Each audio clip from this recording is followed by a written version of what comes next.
Today you spoke the news about Del Martin passing away, and you got a little teary-eyed during it. Tell us what it was like hearing it this morning. I just found out about it right before I went up on stage, and it's hard to describe my respect and admiration for Phyllis Lyon and Del Martin and what they've done to change this country and to change people's hearts and minds, and to reconcile those that may be a little different than others, but to humanize the LGBT community, and to do what they've done on advancing fundamental human rights is second to none. And to hear that really one of the heroes in the civil rights movement in this country passed away, and someone that I was privileged to marry just a few months ago was difficult for me. And I know politicians aren't supposed to get up there and show any emotions, but it was human and real because she was an extraordinarily human person and a person of total authenticity, and lived her life out loud and never took no for an answer, and demanded equal justice and equal rights, and she got it just a few weeks before she passed away. Do you have any thoughts about what her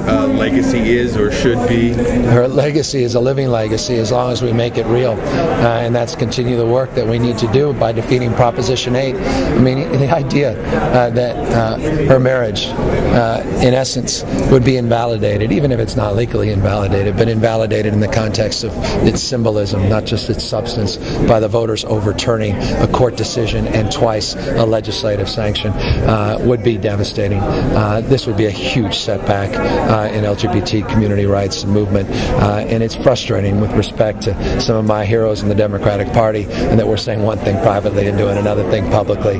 So I demand, as she does, equal justice, equal rights, full equality, and you can't separate an institution by making it a lesser institution. No one argued for that in 1967 with interracial marriage, when 70% of Americans opposed interracial marriage. No one said, well, why don't blacks and whites get married but call it a civil union? No one had the audacity to say that. How dare they have the audacity today? I say this with respect to those that disagree with me. I say that about the gay community, and really what's at stake is her legacy and her life, and that legacy can continue, or it can have a big setback and be an asterisk, and I don't want to see that happen. Speaking of Proposition 8, the Briggs Initiative, which happened in the 70s, Harvey Milk from the city of San Francisco campaigned against it. Ronald Reagan actually at the time spoke out against the Briggs Initiative. Milk was filmed in the city of San Francisco this past winter, and it's going to be premiering in October at the Castro Theater. What did the filming of the movie mean to the city of San Francisco? And you were very cooperative during the filming. What did that mean for the city? Well, we were happy to have the film done in San Francisco, but more importantly, it's what that film and its message will carry in terms of being able to highlight one of the extraordinary figures, again, in the LGBT community, and one of the great figures in San Francisco's history, in California's history, and U.S. history. And I have only been told great things about the movie. I haven't even had a chance to see it, but I'm told that Sean Penn is mesmerizing. Who plays Harvey Milk. He plays Harvey Milk, and the impact of the film, I think, will be felt for many, many people, and for many, many years to come. So I'm just extraordinarily hopeful that it's a success, a box office success, so it could be distributed widely. And I'm told it's nothing less than that. Josh Brolin as well apparently is magnificent. So plays Dan White. As well as Dan White, and eerily so for those that were there during this period of time. And of course, it's an issue that I'm reminded every single day. We have Harvey Milk bust at City Hall, and I stand there literally just a few feet away at my desk every single morning. I walk through that door right where George Moscone was also assassinated the same day that Harvey Milk was assassinated, and it's a stark reminder of the history of San Francisco, history of the LGBT community, the history that's still unfolded with now Senator Feinstein, who took the ascendancy as mayor of San Francisco and ultimately became a U.S. Senator. And again, it's all part of this weave of narrative that's part of Phyllis Lyon and Del Martin's life and part of Harvey Milk's legacy. All of this coming to fruition at stake here in 2008 in California in Proposition 8, and that's why it's just so fundamentally important that we defeat it. Thank you very much. Mayor, Senator Obama has not yet come to endorse full marriage equality. Is that something you're hoping to move on? Yeah, I think eventually he will. I think it's understandable, frankly, in this context, in this political climate. A lot of folks are still not there yet, and I understand the politics of this arguably better than any human being alive, since I have been very identified with it and have been on both ends, receiving the praise and the critique of the issue, and as a consequence being defined by this issue as a politician when we're about a lot of other issues as well, but those are difficult to pierce because people just want to focus on one issue over another. So I understand it. He came out against Prop 8. That's significant. Even Governor Schwarzenegger's come out against Prop 8. That's significant, Democrat and Republican.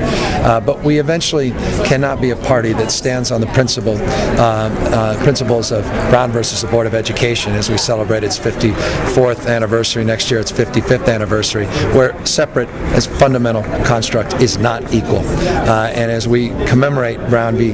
Education, let us not forget that there's still a question of equality, full equality, that's being discussed today in the United States of America. Folks, separate is not equal. And it's going to be an argument that's going to lose its power and lose its punch very soon. So I hope those that believe in equality, true equality, Democrats and Republicans, reconcile the fact that words do matter and that there is no such thing as separate but equal. And so civil unions is nice. It's better than what we have in most cases, but it's not full equality.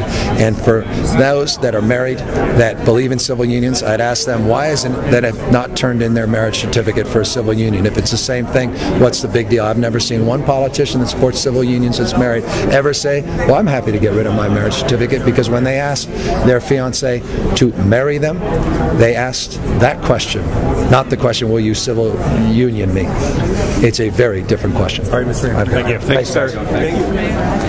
I'm Corey Johnson for Towleroad.com. We just spoke to San Francisco Mayor Gavin Newsom, and we got news this morning that Del Martin from Del Martin and Phyllis Lyon, the first couple to get married in the city of San Francisco in 2004 when Mayor Newsom ordered it for the city and county, and the first couple to get married when it was legalized by the California Supreme Court. Del Martin passed away this morning.